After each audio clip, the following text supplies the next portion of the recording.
Isa ang rehiyon ng Mimaropa o Region 4B sa mga dynamic regions ng ating bansa. Sa paglipas ng mga taon, kinakitaan ito ng kakaibang sigla pagdating sa mga produktong kanilang pinoproseso at karamihan sa mga ito ay kinikilala na hindi lang dito sa atin, kundi maging sa buong mundo. Tayo na at sumilip sa mga kaganapan sa patuloy na umuunlad na rehiyong ito. Sa Marinduque po ay 90% po ng mga nagninegosyo ay yung small, micro, and medium enterprises. Sila po yung backbone ng aming ekonomiya dito sa Marinduque. Ang nangungunang gumagawa ng banana chips dito sa Marinduque ay ang kilalang-kilala na Three Sisters Homemade Banana Chips. Kaya naisip namin yung pagbabanana chips. Napakadami po noon dito na sa Banasaging. Dito lang po sa paligid-ligid namin. At napakamura po nung panahon na yun. Kaya po una, ginagawa namin banana Q.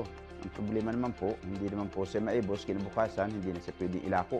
Kaya nag-iisip po si Mrs. Ang natuklasan na po niya pagbabanana chips. Nung medyo lumalago na, sinubukan niya na rin pong magdala pa Maynila. Nakarating na nga rin ang Three Sisters Homemade Banana Chips sa iba't ibang bansa at natikman na rin ng iba't ibang mga lahi. At sa paglipas ng mga taon, kinailangan din nilang makipagsabayan sa mga pagbabagong dulot ng teknolohiya. Simula po nung marehistro po kami sa DTI, sobrang napakarami opportunities po ang naibigay nito sa amin.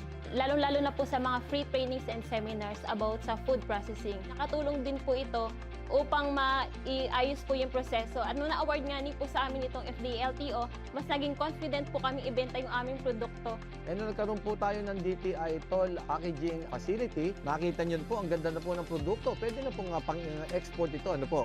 Ngayon naman po, gusto rin po namin makipagsabay sa trend. And ang trending ngayon is online marketing. So, nagpo-focus po kami doon. Para hindi lang po taga rito sa Marinduque, maabot namin po ito ng kahit abroad, na mga naghahanap po ng produkto namin, mas mabilis namin po sila nakaka-order.